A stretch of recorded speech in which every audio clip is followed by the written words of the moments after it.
to talk today about riding solo. Do a little vlog about it. Feel free to leave a comment. You know, what do you think about riding solo? Do you ride solo? What are some of the things that you do to stay safe while riding solo? Why do you ride solo? Why do you not ride solo? It's a good crop of rocks here today. Alright, so let's talk about the pros of riding solo. And I'll also move into some of the maybe misconceptions about the false sense of security about riding with a group. And some of the issues that I actually have riding with a group.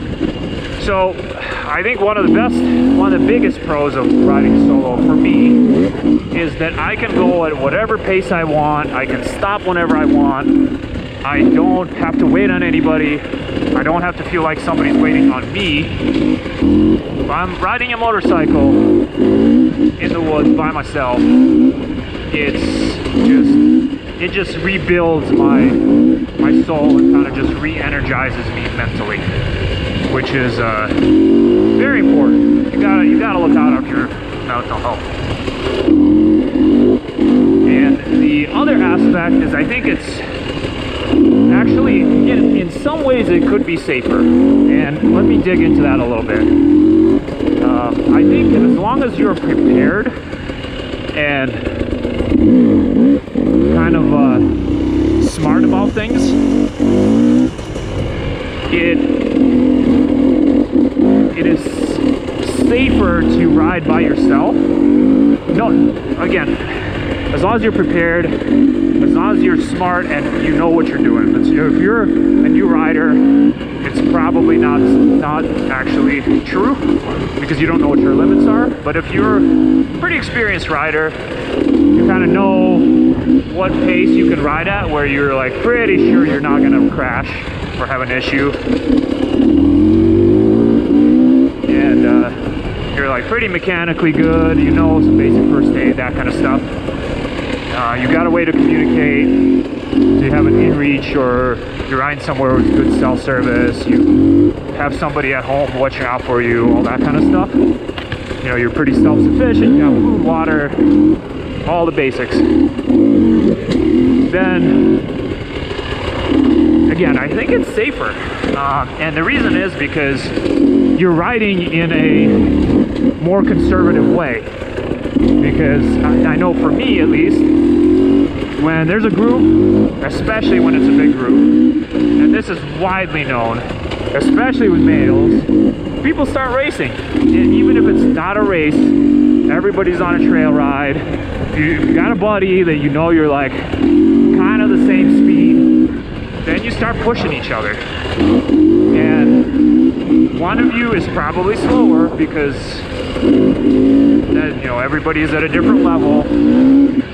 And the slower guy's trying to keep up real hard, so he's taking some risks. And I'm going to use he here because that's a very male thing, to be that competitive for no reason.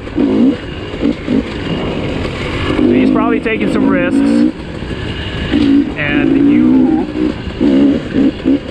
as a faster rider, are like, hey, my buddy, he's pretty quick today. I'm gonna spice it up a little. I'm gonna go faster.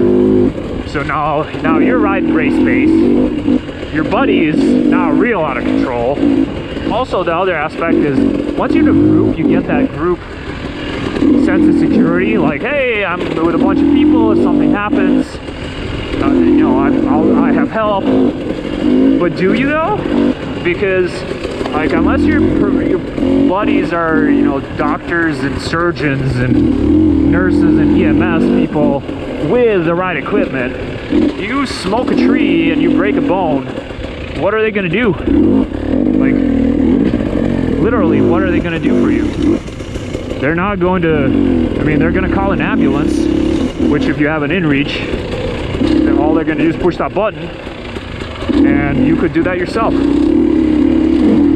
So, they might be able to get the bike off of you, or that kind of stuff to keep you comfortable, which I guess has some advantage, but I think it's a little bit of a false sense of security, in my opinion, to think that just because you're in a group of 10 people that you're gonna somehow be less broken if you break yourself. Same thing with tools and bike like if you break your motorcycle, because I've been on a lot of rides where I'm the only one carrying tools, or one of the only people carrying tools. And then the other thing is, you got to be like, nowadays everybody rides a KTM, but if you're riding some bike that's, you know, everybody's on a KTM and you're on a Yamaha, then, you know, you're probably out of luck. You break a lever or something like that, nobody's gonna have a spare on it for you. So even that is kind of questionable. Let's talk about some of the cons of riding solo, which is, like I said, first is the danger. It's definitely, if you're riding solo and you don't have a way to communicate or fix a problem, if you have one, mechanical issue, whatever, it's definitely more dangerous. No doubt about that. Obviously, mechanical issues, way easier to fix if you're with somebody. If you have a bike that's completely disabled, you can tow it out with somebody. So from that perspective too, is, you know, getting recovered is a lot easier if you're riding with somebody.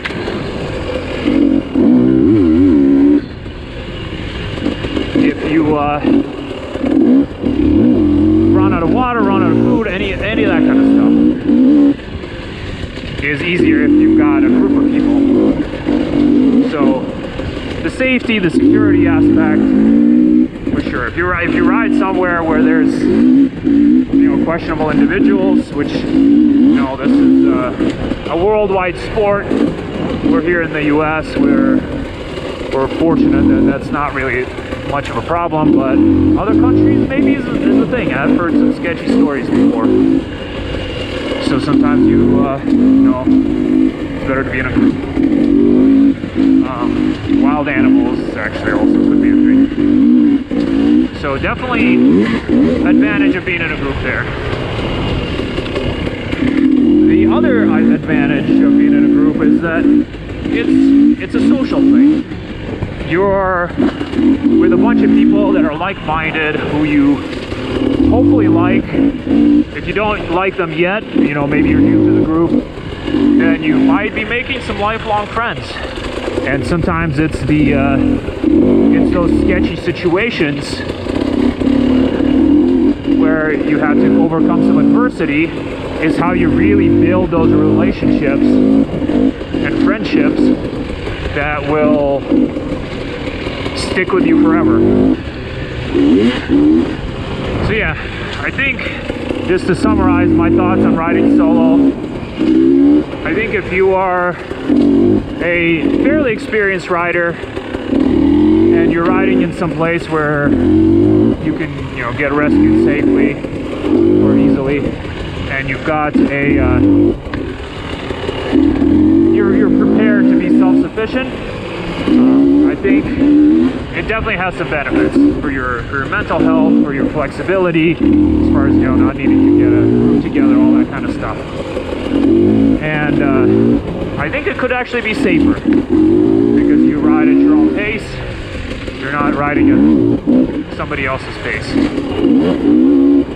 And, you know, that being said, if you're going out into the middle of nowhere where rescue can be kind of difficult, and you also, you know, maybe want a more social element to it, then riding with a buddy or a few buddies is always good.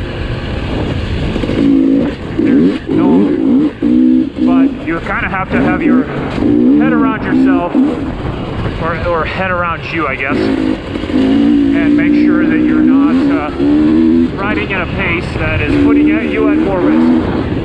And that said, actually, if you if you want to push the pace and really want to, like, maybe you're training for enduros or something, then maybe you do want to ride with somebody that's faster than you, or ride in a group that's approximately the same speed as you, so that you guys can push each other and grow and learn from each other. So that's a big advantage of riding in a group, of course, as well. But mostly, since this is about riding solo, I think you should be, if you're thinking about, like, hey, should I ride by myself? Maybe it's a little scary. I don't know if I feel comfortable with it.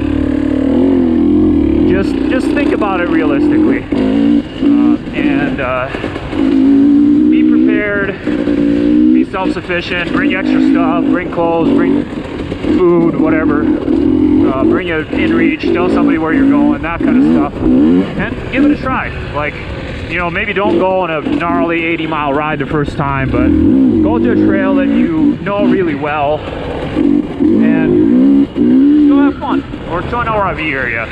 Go do your own thing. Get away from your job, your kids, your dog, your cat, whatever. And I think it's really good for everybody, regardless of whether you're an introvert or not, to be okay with being by themselves. And lets you have some mental clarity sometimes. Yeah, give it a go. And if you guys have thoughts about this, leave a comment. I'm curious to think what everybody else's thoughts on riding solo is, or are. I think it's a really interesting subject, and it's always evolving too, because until basically 10 years ago, we really did not have the technology to allow us to get rescued. I know satellite phones have been around forever, but it's not something that most people could just have unless you're, Pablo Escobar or something, drug lord. So it's this trail is so fun. Sorry to keep pausing. This trail is just so good. The roots came out and made it a lot more technical, so it's just super fun. But yeah, until about 10 years ago, cell coverage wasn't that great. We didn't really have the whole inReach thing. Now you can communicate pretty much anywhere in the world. Even cell coverage, like, it's hard to find a place where you don't have cell service these days. And I'm betting over the next 5-10 years, we're going to have cell service everywhere. This is a good trail. So yeah, leave a comment, guys. Do you ride by yourself? You always ride with a group? Do you think I'm real dumb by, riding with myself? Or riding by myself, sorry. Dyslexia is real bad today.